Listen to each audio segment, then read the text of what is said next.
Okay, today I am beginning work on my 81 Chevy van. What I'm doing is I'm going to be making it quite a bit different. Many improvements are going to be added. For example, I'm going to be replacing the alternator, the intake manifold, the carburetor, the valve covers, valve cover gaskets, the distributor. This van is going to get this setup right here, which is a Edelbrock carburetor, Performer EPS, and I'm going to be installing this new distributor. I actually bought this for my 396 70 Chevelle SS, but it'll go right on a 305. It's going to be getting these nostalgic valve covers. The reason I'm going with a different distributor is because this van came equipped with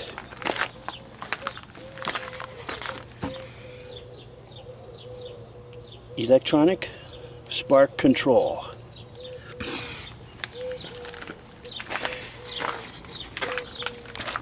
Which is something that is totally unnecessary.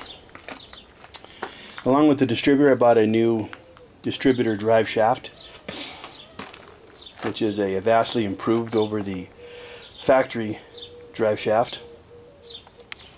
Comes with a steel locking ring to keep the drive shaft from dislodging from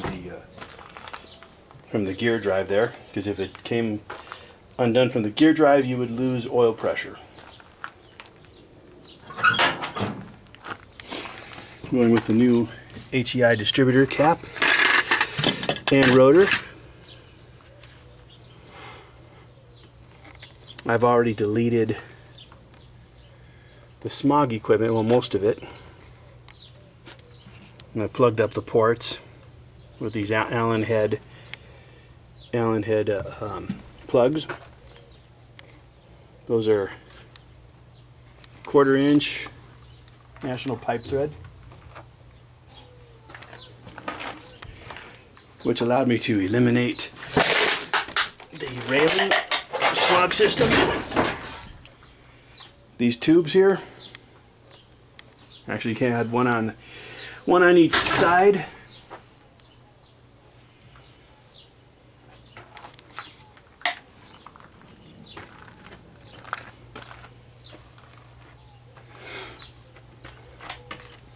Now this particular van hasn't been on the road since, well, for 25 years now. And I'm going by the registration sticker. It does have its Texas title, but as you can see, maybe you can't, the date is June 15th, 1996, when this sticker was issued. Now, that's the Texas State Inspection sticker. So last time it was inspected was June of 1996, so 25 years ago. Now, when I bought the van, the person I bought it from was unable to get it started. I've looked over the engine, and I determined that it has a completely rebuilt engine. On the side of the block down here, just below the exhaust manifold, there's a round tag that was placed there by the company that remanufactured it. And the tag is glued on by heat sensitive glue that causes the glue to heat up. If the engine overheats, the glue will heat up to a point where it'll become soft, and the tag will simply fall off the side of the block, voiding the warranty. So I know the engine's new, and I think the carb is brand new too, or at least it was whenever it was placed. I don't think it has any use on it. But the guy I got it from anyway, he couldn't get the thing started. Now, it actually had two issues. Okay, one issue, the main issue, was neutral safety switch, which is this right here. It goes to on the steering column. This is no good. So I unplugged it and I just looped it.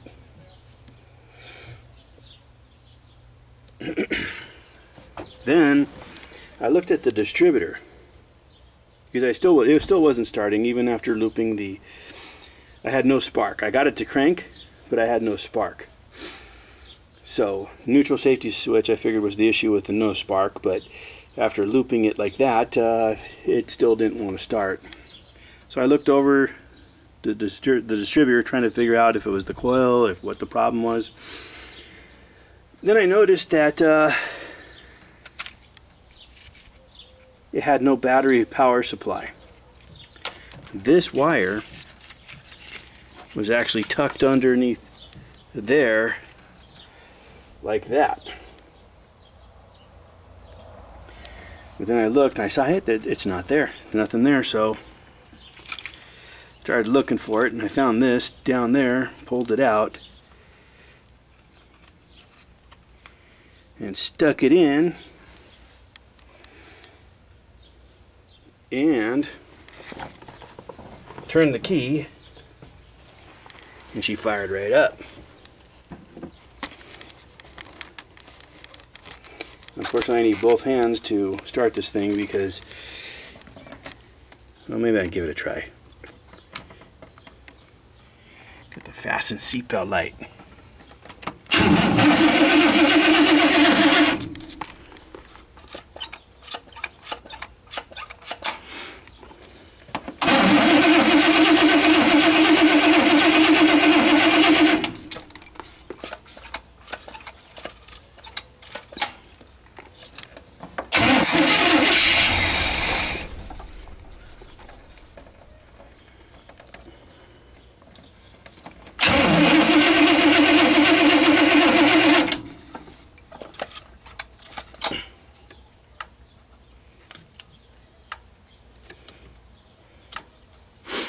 Had the throttle linkage disconnected.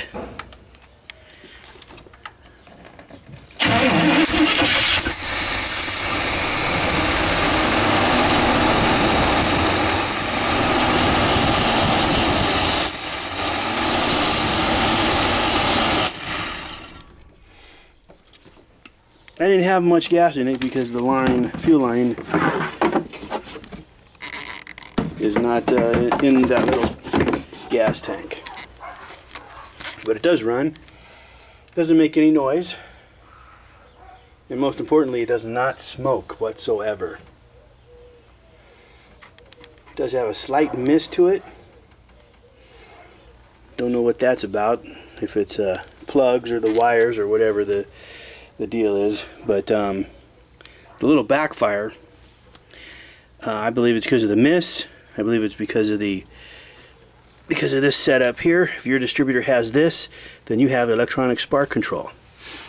The electronic spark control works off of a, I think it's a knock sensor, and if the knock sensor is going off, it could cause it to miss. So that could be the problem right there with the missing.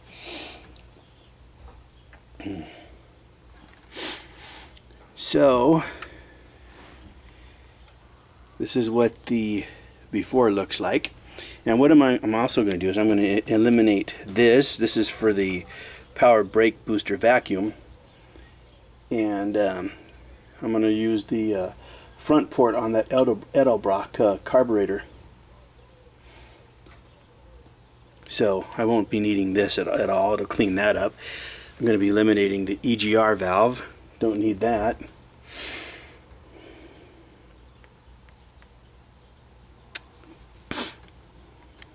But anyway, stay tuned, and it'll be done in just a few minutes. A few seconds for you.